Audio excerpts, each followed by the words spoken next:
Good morning. So today I have Chicago Electric 3 1/4 inch heavy duty electric planer with dust bag. Item 61687. Now I've got it in a box, but obviously I've used it for quite a while. But I wanted everybody to see how it comes. So there's the body itself. There's all the accessories.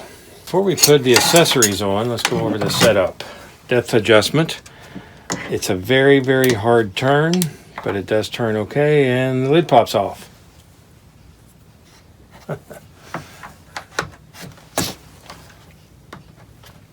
It's a very hard turn, and it's indexed so you can hear it click. The max depth of cut is only 1/16 of an inch. So it's got the markings in metric and SAE. It's very hard to see the markings because there's a shadow cast across it, and pretty much no matter how you look at it. So you kind of got to set it to 0 or get down there and look. There's 1/64. So it's 3 1/4 wide. That just started falling off. I don't think that's supposed to come off. Well, it's just a cap, and actually that time I put it on there, it doesn't seem to want to come back off. That's minor in my opinion. When it's plugged in, it has the light on. Not just when it's running. If it's plugged in, the light is on. Pretty basic setup. Here's the soles. They're a little rough, but okay. It has a rabbit depth gauge on this side. It has a place for a dust collector. It also has this snap-on bag. It's elastic, hangs off the edge. Has a ridge you're supposed to put it behind. And it works. I went and got the big Harbor Freight dust collector. And as you can see, you need an adapter to use it. They're the exact same size. No big deal. We can get an adapter. It's got a safety switch. You have to push that in and pull the trigger to get it to come on. This would be the normal operating position. Now, the dust collector on this side could be a good or bad thing. Luckily, they thought of that. When you get it, the dust collector's on this side, but they provided for switching it. You push this release in, push that in, pull it out, and the last bit is a little difficult because of this clip. It keeps it in, but when you push it and pull it through, it also catches on the lip of this side. So you kind of got to wiggle it out. There's the inlet, and it is indexed by this little piece. And there's a matching indentation right here. So to get it back in, you take that index and put there. Push it in. Or you can pull it back out, put it in the other side. There's the index. And now the dust collection's on the other side. So you can switch it back and forth for whatever is convenient for you. As I've said in many of the videos, options are good. Gives you more versatility in the long run. Okay, so it has a fence. This side goes against the body of the planer, and it has an indentation here, and these stick out to keep it off of the blade. This, so that the square hole is against this piece. Put in the nut, and they give you a wing nut to put on the back. Now, and that is how you adjust it. Okay, to put it on, loosen the attachment, and it has a spacer. It has a spacer, so you put the spacer on the screw. You set this against it, and there's a hole for it.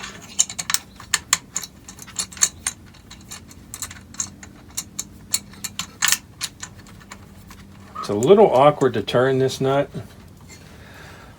but you don't do it that often. You kind of put it on, leave it on, take it off, leave it off, switch it back and forth. This is the one that you'll use a lot. Okay, when I first got this, This was not parallel to the build plate, and it was not 90 degrees to the blades. So I took the L bracket, put it in this vise, and kept adjusting it until I got it at 90 degrees. Took a few minutes and a lot of trial and error, but seems to be working good now. If you're just planing something, you don't necessarily need the fence. The sole will set against the wood, but that's only if it's wide. If it's narrow, you're going to need this. Okay, so we have it together. Let me plug it in and we'll demonstrate. Okay, if you have the fence on it, that keeps the blades off of the table. So if you set it down, it's not going to sit flat. But if you don't have that on, it has this little kick plate, I think they call it a kickstand, that'll keep it from sitting flat on the table. The blades might still hit the table, but they're a lot less likely. Still, I would be careful setting it down while it was still rotating. Since I don't have the adapter for the dust collection, I'll use the bag that came with it and we'll see how it works. Now, wow. Lots and lots of stray string there. I don't like that. Easily taken care of, although it'll probably still grow.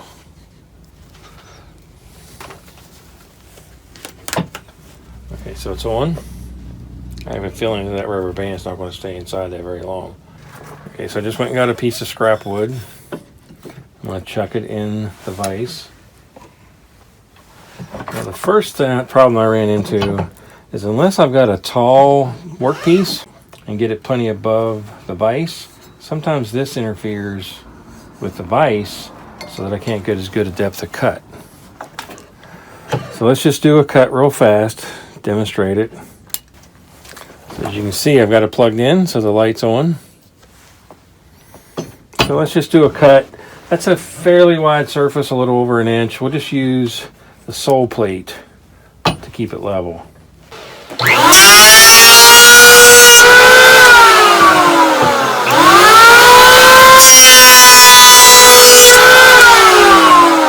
Okay, there was just a couple of quick passes.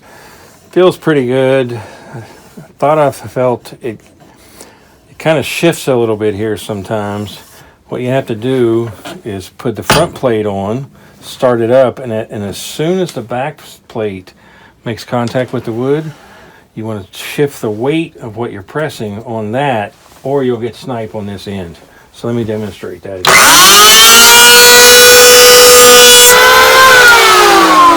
You want to be sure and put the pressure on the back plate as you go across. But as you can see, this is on, not full completely, and I'm still getting a lot of blowout, and that's just off of the blades. You got to be sure that when you start it, that you're on this build plate and not on the blades at all. If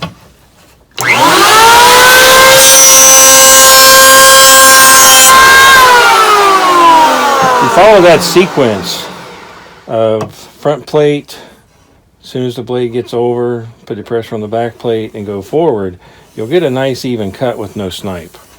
So I do kind of like this, and you can actually use this to use different parts of the blade too. If I'm always cutting this size wood and I keep this here, I'm always going to use this part of the blade. So I can move this over and get even wear across the blade. This is going to be interesting since it has some missing. I got a piece of oak here. It has a crack in it. So I'm just going to plane this off. So come back to the beginning.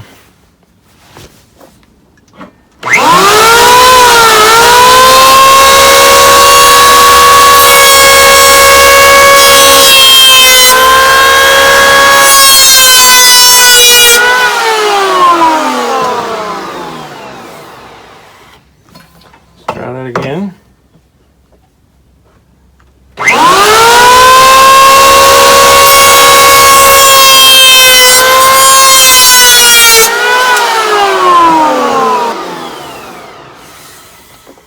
So this end is low, so I'm only cutting on this side of it, but it seems to be doing pretty good. That's pretty smooth. I'm getting just a tiny bit of chatter, which means I'm going too fast for the hardness of the wood. One more time.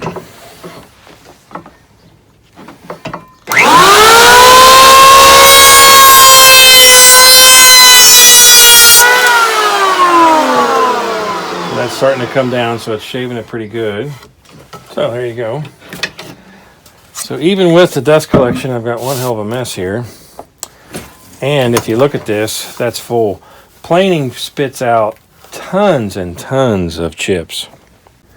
Okay, so the bag has a zipper on the back to help you empty it. If you were doing a door, this would be okay. If you're doing 2 doors, might be okay, but this is extremely small. Dust collection with a vacuum is going to be so much easier on this. Okay, so the rabbit.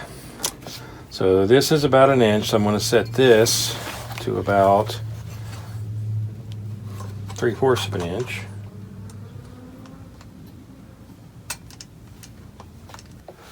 So what this will do is it'll keep going across.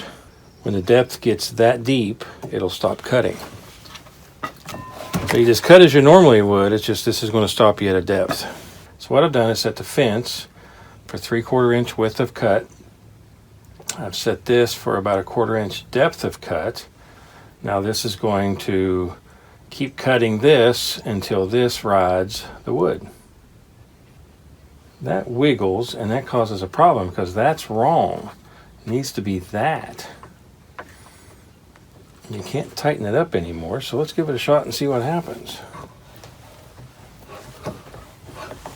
So we do the same thing as a planer cut.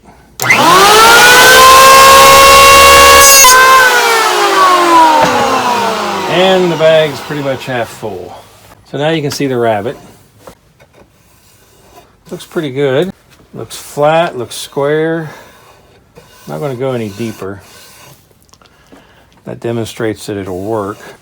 That's a little iffy in my opinion. There's too much variation in what I can do. Okay, so there it is.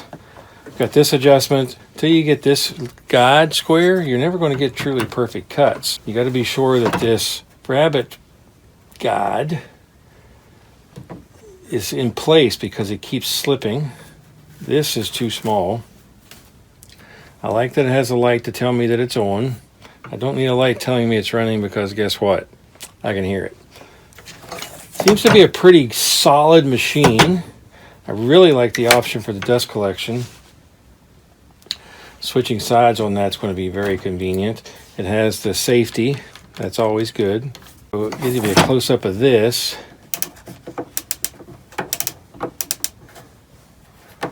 It's kind of hard to show, but it turns very hard too, and it has an index. I really like the index. So you can tell if you have this, 4 clicks is 1/64. So that's actually nice to know. I'm really happy with this. I think when you need a portable planer, this will work great. It has a few limitations, but you know, that's okay.